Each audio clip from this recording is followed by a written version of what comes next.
समुद्र के बीच में एक हेलीकॉप्टर और 3 मोटर बोट्स रेस्क्यू टीम के साथ क्रैश साइट की तरफ बढ़ रही होती हैं। पता चलता है कि एक नासा कैप्सूल का एक्सीडेंट हुआ है और यह टीम एस्ट्रोनॉट सैम को रेस्क्यू करने जा रही है। टीम उसे बोट पर रखती है और तुरंत हॉस्पिटल ले जाती है। कुछ देर बाद सैम होश में आती है, लेकिन उसे बहुत चक्कर आ रहे होते हैं। जब वह आसपास देखती है तो उसे शॉक लगा है जब वह देखती है कि एक पेंट्रे के ऊपर हवा में उड़ रहा है। वह उसे पकड़ने वाली होती है, लेकिन तभी कुछ लोग रूम में आ जाते हैं और उसका ध्यान भटक जाता है। जब वह दोबारा देखती है तो पेन ट्रे पर पड़ा होता है। उसके बाद सैम उल्टी करती है और डॉक्टर उसे कहते हैं कि यह नॉर्मल है। वह उससे कुछ सवाल पूछते हैं ताकि उसकी मेंटल हेल्थ चेक कर सकें और सैम उन्हें पेन के बारे में बताती है। डॉक्टर समझाते हैं कि एंटी ग्रेविटी हेलुसिनेशंस भी नॉर्मल होती हैं। एक्सीडेंट की वजह से सैम का हाथ सूजा हुआ होता है। डॉक्टरों को जानना होता है कि आखिर स्पेस में हुआ क्या था, तो सैम अपनी कहानी बताती है।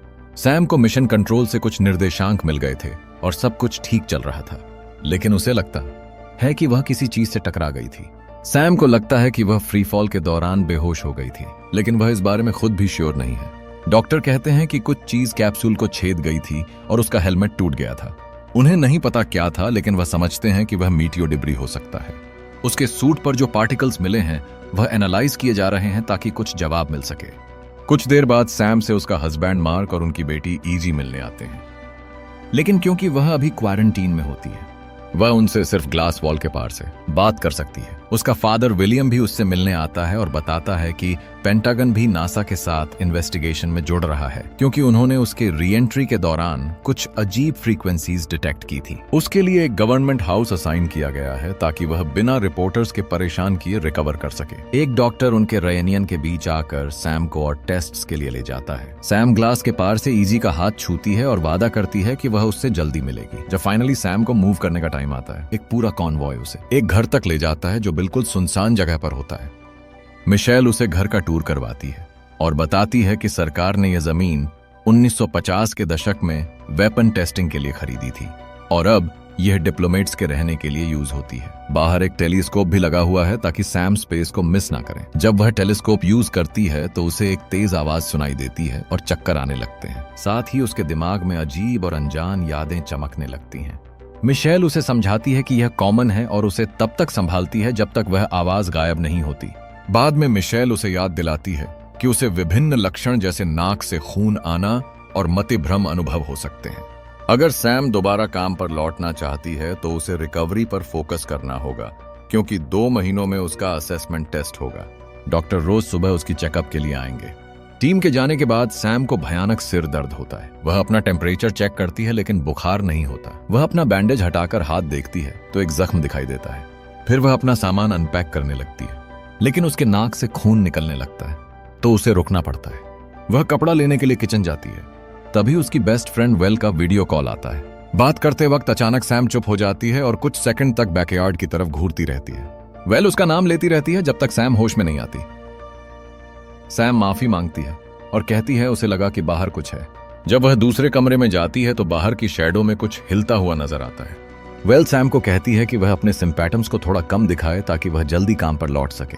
वीडियो कॉल के बाद घर की लाइट्स फ्लकर करने लगती हैं और एक कमरे से जोर की आवाज आती है। सैम देखने जाती है तो फ्लोर मिट्टी और बारिश के पानी से भरा होता है। एक चेयर गिर चुकी होती है और बैकयार्ड का दरवाजा खुला होता है। सैम बाहर जाती है और जंगल में कुछ हिलता हुआ देखती है, लेकिन वह चीज तुरंत गायब हो जाती है। सैम जंगल में जाकर उस जगह पर पत्थर फेंकती है जहां उसने वह चीज देखी थी, बिना यह जाने कि वह रहस्यमयी चीज अब घर की छत पर है। अचानक वह वहीं तेज आवाज सुनने लगती है और वही विजन देखती है जहां लोग डार्क क्रैश साइट पर चल रहे होते हैं। अगली सुबह जब सैम उठती है तो देखती है कि उसके हाथ पर बैंडेज नहीं है और जख्म और फैल गया है।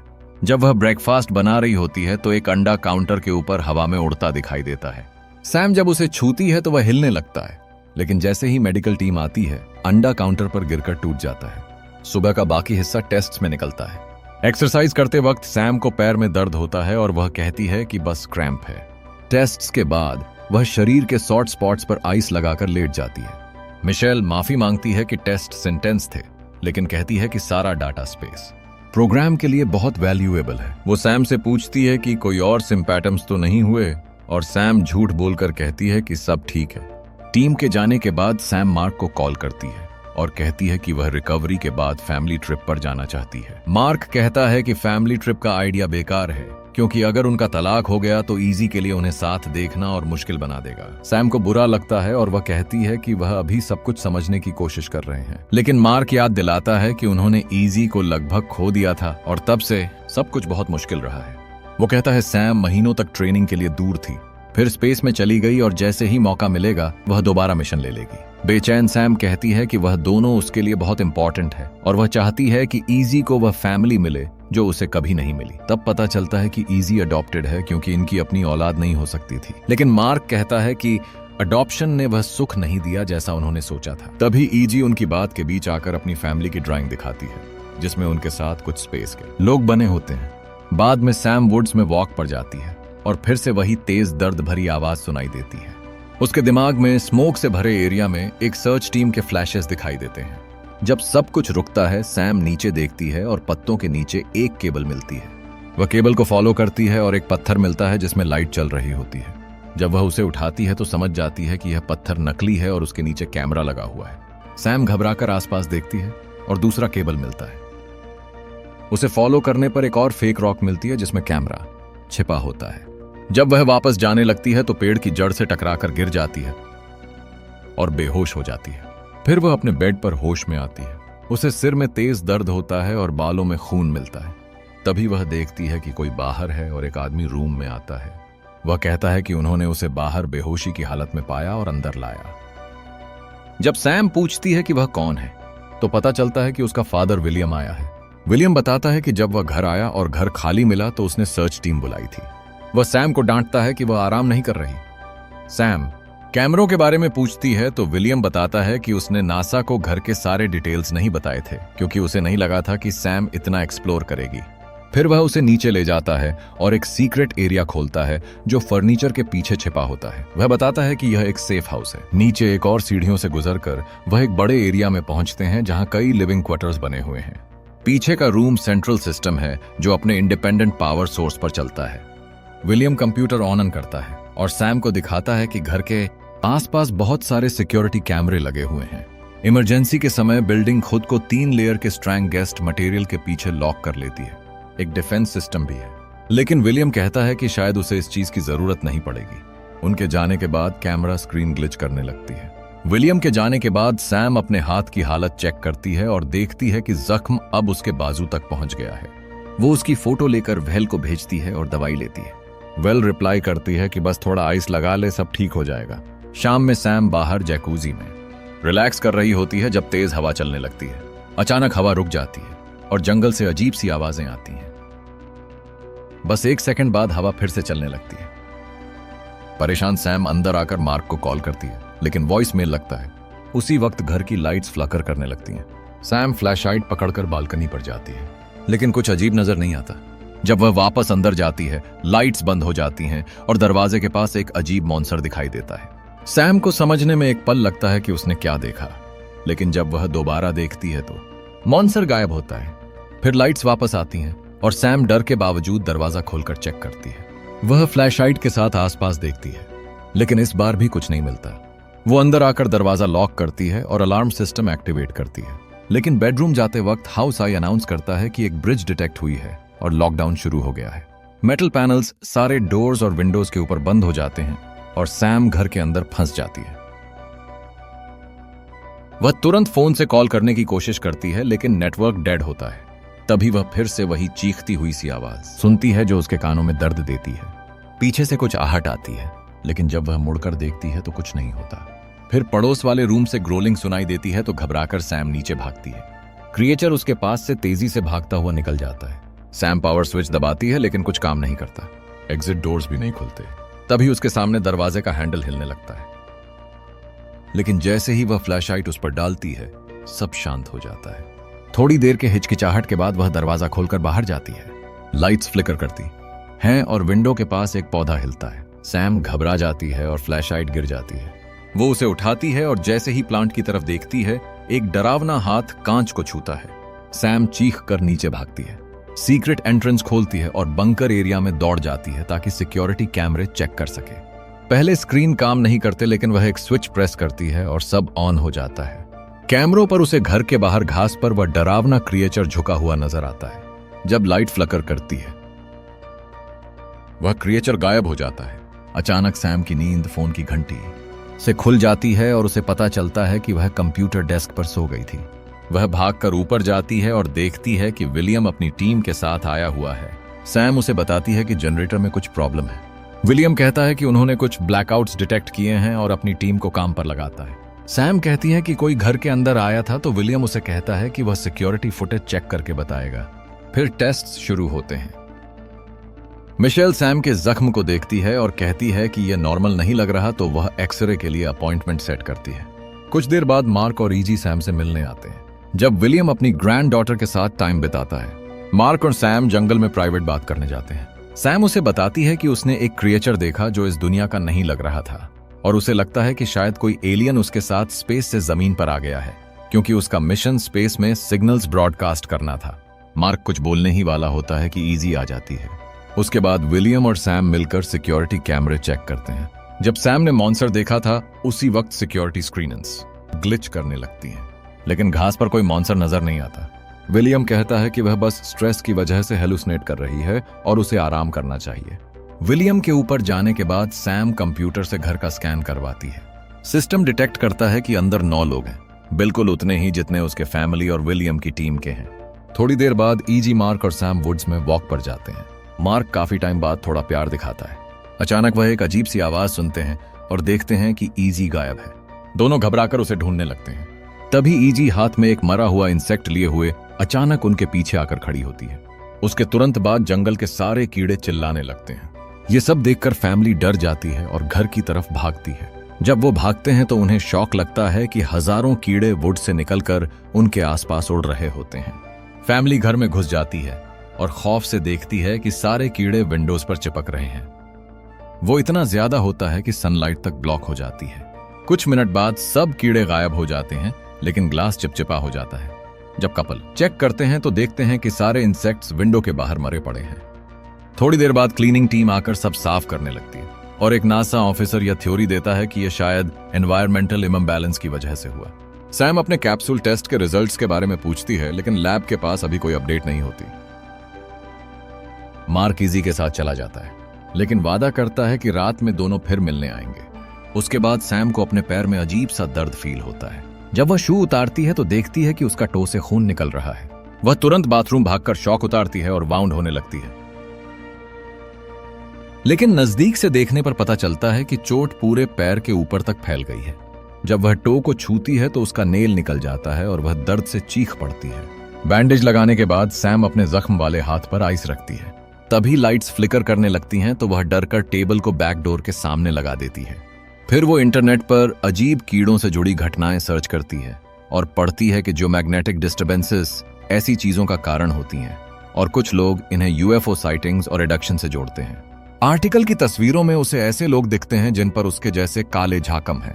सैम को अपनी पीठ के पीछे कुछ महसूस होता है तो वह बाथरूम भागती है और मिरर में देखती है कि ब्लैक मार्क अब उसके शोल्डर तक पहुंच गया है। लाइट्स दोबारा फ्लर करती हैं तो वह तुरंत अलार्म एक्टिवेट करती है और नीचे दौड़ जाती है। दूसरे कमरों से अजीब आवाजें सुनाई देने लगती हैं। उसी वक्त मार्क कॉल करता है और बताता है कि वह रास्ते में है। सैम उससे पूछती है क्या वो एक अच्छी माँ थी, जिससे मार्क कंफ्यूज हो जाता है। लाइट्स फिर से खराब होने लगती हैं और हाउस यह अनाउंस करता है कि एक और ब्रिज हुआ है, जिसके बाद लॉकडाउन लग जाता है। सैम मार्क को बताती है कि घर में कुछ है। तभी उसे कुछ आवाजें और पास आती हुई सुनाई देती हैं। जल्द ही मार्क की आवाज फोन पर अजीब सी गिबिश बन जाती है। सैम बंकर की तरफ सीढ़ियां उतरने लगी हैं, जब अचानक उसकी पीठ में बहुत तेज दर्द होता है और वह गिर जाती है। सैम सीढ़ियों से लुढ़क कर नीचे गिरती है। जब वो अपनी पीठ छूती है, उसके हाथ में एक अजीब सी चिपचिपी चीज लगती है। उसका फोन टूट गया होता है। जब वह ऊपर से आवाजें सुनती है तो तुरंत कंप्यूटर की तरफ दौड़ती है। वह सारे कैमरे चेक करती है पर किसी को नहीं देखती। फिर वह बिल्डिंग स्कैन करती है और कंप्यूटर बताता है कि उसके अलावा बिल्डिंग में एक और इंसान है। स्क्रीन ग्लिच होने लगती है और एक मॉन्स्टर घर के अंदर दिखाई देता है तो सैम डरते हुए स्क्रीन बंद कर देती है। कंप्यूटर एक और स्कैन करता है और इस बार कंफर्म करता है कि ऊपर के फ्लोर्स पर 2 और लोग हैं। सैम कुछ बटन दबाती है और सीलिंग से धुआं निकलने लगता है। वह नेक्स्ट रूम में दौड़ती है जो एक किचन होता है, लेकिन वहां भी आवाजें आ रही होती हैं। फर्नीचर के पीछे छिपकर सैम ओवन के रिफ्लेक्शन में मॉन्स्टर को देखती है। खुशकिस्मती से वह उसे नहीं देखता और आगे बढ़ जाता है। लेकिन जैसे ही सैम दरवाजे की तरफ जाने लगती है, एक दूसरा क्रिएचर आ जाता है और उसे फिर से छिपना पड़ता है। जब वह भी चला जाता है, सैम दरवाजे से निकलकर भागती है। सैम एक बाथरूम में छुप जाती है और दरवाजे को फर्नीचर से ब्लॉक कर देती है। अचानक उसके जख्मी हाथ में दर्द होता है। वह बैंडेज निकालती है और देखती है कि उसकी स्किन पर कोई अजीब सा पदार्थ लगा हुआ है। क्रचर्स दरवाजा तोड़ने लगते हैं तो सैम शॉवर में छिप जाती है। जैसे ही वह अंदर घुसते हैं, सैम वेंट का ढक्कन तोड़ देती है और एक पैनल खोलकर भाग जाती है। घर के बाहर मार्क और इजी पहुंचते हैं और देखते हैं कि बिल्डिंग लॉकडाउन में है। मार्क सैम को कॉल करता है पर कोई जवाब नहीं मिलता तो वह कार छोड़कर अंदर जाने लगता है। इजी कुछ देखती है और खुद भागकर बाहर चली जाती है। मार्क उसके पीछे जाता है और देखता है कि वह जंगल में एक रोशनी की तरफ इशारा कर रही है। सैम वापस कॉरिडोर में आती है और सीढ़ियां चढ़ने लगती हैं। तभी मॉन्स्टर उसका पैर पकड़ लेता है और उसे गिरा देता है। थोड़ी झपाट के बाद वह उसका पंजा लात मारकर हटा देती है और आगे बढ़ती है। सैम दीवारों के बीच एक और जगह घुसती है जहां उसके जख्म चमकने लगते हैं। आखिर में उसे एक लैडर मिलती है और वह एक हैच से जंगल में बाहर निकलती है। जब वह पेड़ों के बीच दौड़ रही होती है, उसके और जख्म चमकने लगते हैं और उसे मॉन्स्टर्स की आवाजें सुनाई देती हैं। लेकिन उसके घर वाले जो उसे ढूंढ रहे होते हैं, उनकी आवाज नहीं आती। घर के पास सड़क पर विलियम अपनी आर्म्ड टीम के साथ पहुंचता है। वह उन्हें याद दिलाता है कि वह किसी बहुत इंटेलिजेंट चीज का सामना कर रहे हैं। फिर उन्हें सर्च के लिए भेज देता है। जब सोल्जर्स घर के बाकी हिस्से छान रहे होते हैं, विलियम बंकर में जाता है और वहां चीजें तहस नहस देखता है। जंगल में सैम जमीन पर गिर जाती है और जैसे ही मॉन्स्टर्स की आवाजें करीब आती हैं तो वह दया की भीख मांगती है। अचानक एक क्रिएचर उसका चिन्ह उठाता है और मेहरबान आंखों से देखता है। फिर अपनी भाषा में पूछता है क्या वह उसे समझ सकती है। सैम हैरान होती है कि वह उसकी हर बात समझ रही है। तभी और क्रिएचर्स सामने आते हैं और पहला क्रचर कहता है कि उन्हें उसकी कमी महसूस होती थी। जब सैम पूछती है कि वह कौन है, क्रचर कहता है कि हम तुम्हारा परिवार हैं। सैम अब भी उलझन में होती है तो क्रचर अपना माथा उसके माथे से लगाता है और कहता है याद करो। अब सैम के दिमाग में पूरी तस्वीर साफ हो जाती है। पता चलता है कि वह असल में एक एलियन है और उसका परिवार कई साल पहले पृथ्वी पर क्रैश हुआ था। विलियम की एक टीम ने उन्हें कैप्चर करने की कोशिश की थी तो एलियंस भाग गए। भागदड़ में सैम अपने परिवार से अलग हो गई और उसने एक डिवाइस से अपने शरीर को इंसानों जैसा बना लिया। जब विलियम ने उसे पाया, वह एक छोटी लड़की जैसी दिख रही थी और उसी दिन उसने उसे गोद ले लिया।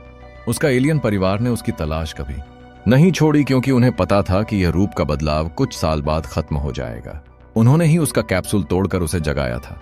वर्तमान में मार्क और ईजी सैम को एलियंस के बीच घिरा हुआ पाते हैं। ईजी अपनी मां के चमकदार शरीर को देखकर घबरा जाती है, पर सैम उसे यकीन दिलाती है कि कोई उसे नुकसान नहीं पहुंचाएगा।